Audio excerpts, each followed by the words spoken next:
আসসালামু আলাইকুম, কেমন আছেন সবাই? আমি আল্লাহর রহমতে অনেক ভালো আছি।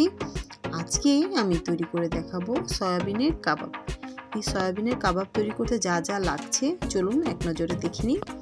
লাগছে সয়াবিন, আমি এখানে হাফ কেজির একটু কম নিয়ে নিয়েছি পেঁয়াজ কলি, লাগছে গরম মশলার গুঁড়ো, ধনিয়া, জিরা ও মরিচের গুঁড়ো, লাগছে স্বাদ মতো লবণ, বেসন, আপনারা চাইলে ডাল বাটা নিতে পারেন, লাগছে জিরার গুঁড়ো, লাগছে আদার রস।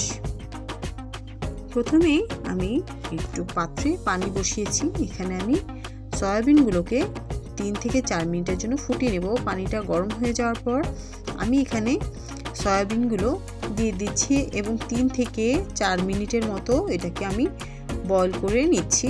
এটাকে আমি সিদ্ধ হতে দিচ্ছি। এগুলোকে একটু চামচ দিয়ে ডুবিয়ে দিতে হবে যেন সবগুলো সয়াবিন পানিতে ডুবে যায়। তো এভাবে একটু নেড়ে চেড়ে দিচ্ছি এবং এটাকে ঢেকে 3 থেকে 4 মিনিটের জন্য আমি এটাকে বয়ল হতে দিচ্ছি। অনেকে সয়াবিন খেতে চান না, অনেকের কাছে গন্ধ লাগে বলে আপনারা এই পদ্ধতিতে সয়াবিনের কাবাব তৈরি করে দেখবেন।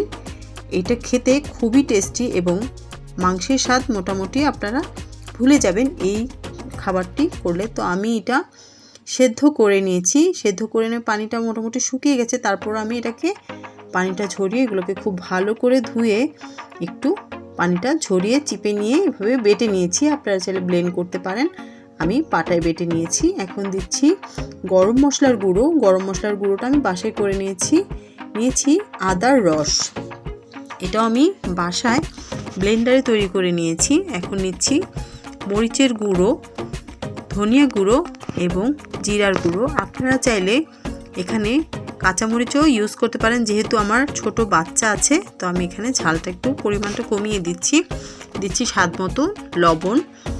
এখন দিয়ে দিচ্ছি জিরার গুঁড়ো। আপনারা চাইলে এখানে মুড়ি গুঁড়ো করে দিতে পারেন অথবা টোস্ট বিস্কুট আপনারা গুঁড়ো করে দিতে পারেন। আমি দিচ্ছি কিছুটা পেঁয়াজ কুচি এবং পেঁয়াজ পাতা। এখন দিচ্ছি বেসন। এখন এটাকে খুব ভালো করে মেখে নিতে হবে।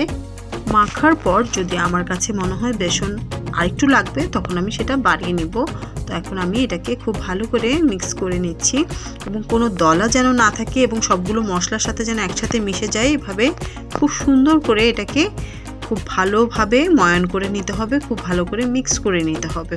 এটাকে খুব ভালো করে মিক্স করে নেওয়ার পর আমি এগুলোকে একটু 5 মিনিটের মতন রেস্টে রেখে আমি এগুলোকে কাবাবের আকারে তৈরি করে নিচ্ছি। সবগুলো ভালো করে মিক্স করে নেওয়ার পর আমি এগুলোকে আস্তে আস্তে কাবাবের আকারে তৈরি করে নিচ্ছি। রান্নাবান্নার এই ফাঁকে আমি আপনাদেরকে বলে নিচ্ছি, আমার চ্যানেলের ভিডিওগুলো যদি আপনাদের ভালো লেগে থাকে আমার চ্যানেলটা দয়া করে সাবস্ক্রাইব করে যাবেন এবং আমার ভিডিওগুলো লাইক ও কমেন্ট করবেন, আমাকে উৎসাহ দেবেন। আমি আশা করছি আমি কিন্তু দিনে দিনে ইমপ্রুভ করার চেষ্টা করছি এবং আমার ভুল ত্রুটি যেগুলো আছে আমি একটু শুধরে নেওয়ার চেষ্টা করছি। আপনারা চাইলে আমার ভিডিওগুলো দেখে যদি ভালো লেগে থাকে আমার চ্যানেলটা একটা সাবস্ক্রাইব করে দেবেন, একটু লাইক কমেন্ট করবেন। আমার ভুল ত্রুটি হয়ে থাকলে আমাকে কমেন্টে জানাবেন। আমি এভাবে আস্তে আস্তে সবগুলো কাবাব তৈরি করে নিচ্ছি এবং আপনারা চাইলে এটাকে ফ্রোজেন করতে পারেন, ফ্রোজেন করে রেখে দিতে পারেন। কোনো গেস্ট আসলে শুধু একটু তেলে ভেজে নিতেই হবে। তো আমি এখানে যতগুলো কাবাব তৈরি করছি আমি কিছুটা ভেজে নেব এবং কিছুটা ফ্রোজেন করে আমি রেখে দেব। তো এখন আমি কাবাবগুলোকে সুন্দর কাবাবের আকৃতিতে তৈরি করে নিচ্ছি।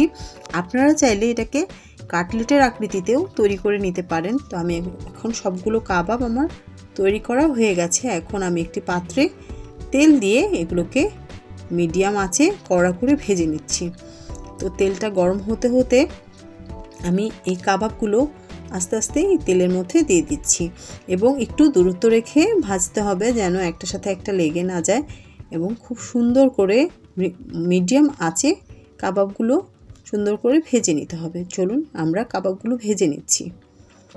কাবাবগুলো তেলে ছাড়ার পর এটাকে সাথে সাথে নাড়ানো যাবে না, একটু লালচে হয়ে আসার পর এগুলোকে পাল্টে দিতে হবে এবং এভাবেই মিডিয়াম আঁচে কড়া করে ভেজে নিলে আমাদের কাবাব তৈরি হয়ে যাবে। তো আমার ভিডিওগুলো যদি আপনাদের ভালো লেগে থাকে আমার চ্যানেলটা সাবস্ক্রাইব করবেন, আমার ভিডিওগুলোতে লাইক কমেন্ট করবেন। আমার জন্য অনেক অনেক দোয়া করবেন যেন আমি ভবিষ্যতে আরও সুন্দর সুন্দর রেসিপি আপনাদেরকে উপহার দিতে পারি। তো আমার কাবাবগুলো আমি ভেজে নিচ্ছি। সবগুলো কাবাব ভাজা হয়ে যাওয়ার পর আমি এগুলোকে সুন্দর করে সার্ভ করে ফেলবো। সবাই আমার জন্য অনেক অনেক দোয়া করবেন এবং সবাই অনেক বেশি ভালো থাকবেন। সবাইকে আজকের মতো আল্লাহ হাফিজ।